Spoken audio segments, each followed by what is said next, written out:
मग काय झालंय, आम्ही सगळे नोकरी विक्रीला लागल्यामुळे शान झालोय.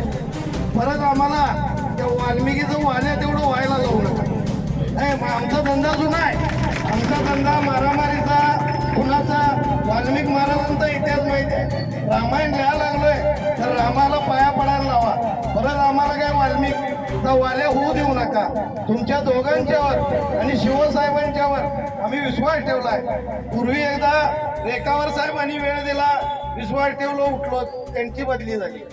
आता शिवसाहेबांनी ऐकावं. तुम्ही 15 दिवसाचं वचन दिलं, तुमच्याकडे परत 30 दिवसात झालं नाही. आणि राहिलो, संतोष पाटलांनी एकदा दिला होता, चव्हाण साहेबांनी एकदा दिला.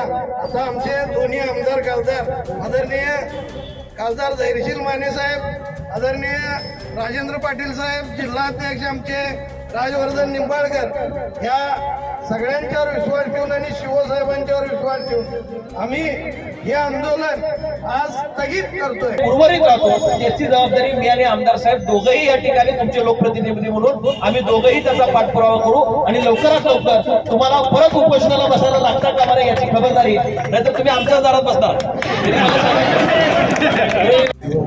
या ठिकाणी कोळी समाजाचं या न्याय हक्क मागण्या गेली अनेक वर्ष सेवा देऊन सुद्धा सेवेनंतर त्यांना गेली 2-3 वर्ष जी भटकंती या जिल्हा परिषदेमध्ये करावी लागते.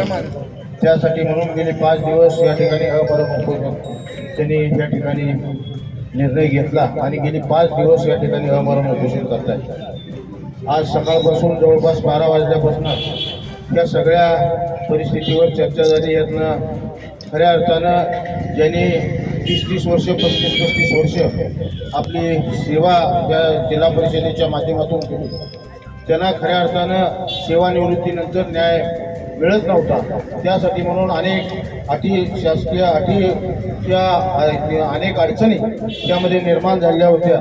त्या सगळ्याच्यावर चर्चा राज्य लेवलला मंत्रालयामध्ये सुद्धा सगळ्या अधिकाऱ्यांच्या बरोबर सन्माननीय सीओ असतील किंवा त्यांचे सर्व सन्माननीय अधिकारी असतील, या सगळ्यांच्या बरोबर चर्चा करून आता जे मगाशी ज्या आपण 3 ज्या गोष्टी जिल्हा परिषदेच्या आपल्या सीओनी सांगितलं त्या पद्धतीनं आपण निर्णय घेतला आहे. आणि त्यातला बाकीचे 2 तर आता लगेच तातडीनं होण्यासारख्या ज्या गोष्टी आहेत. तिसरी गोष्ट जी आहे ती निश्चितपणे खासदार साहेब असतील, आम्ही असतील किंवा सीओ असतील, हे लवकरात लवकर बैठक कशा पद्धतीनं होईल या पद्धतीनं येणाऱ्या काळामध्ये खारगे साहेबांच्यावरून चर्चा करून आजच त्याच्या मिटिंगचे आज त्याच्यावरून चर्चा करून आज उद्यापर्यंत त्याच्या मिटिंगची तारीख आपण नक्की करून त्या पद्धतीनं कशी वाटचाल करता येईल आणि ज्या पद्धतीनं राज्याच्या मुख्यमंत्र्यांनी जयसिंगपुरामध्ये आश्वासन दिले याची सुद्धा त्यांना जाणीव करून देऊन त्या पद्धतीनं त्यांना लोकांना न्याय कशा पद्धतीनं देता येईल त्यासाठी म्हणून निश्चितपणे प्रयत्न करू.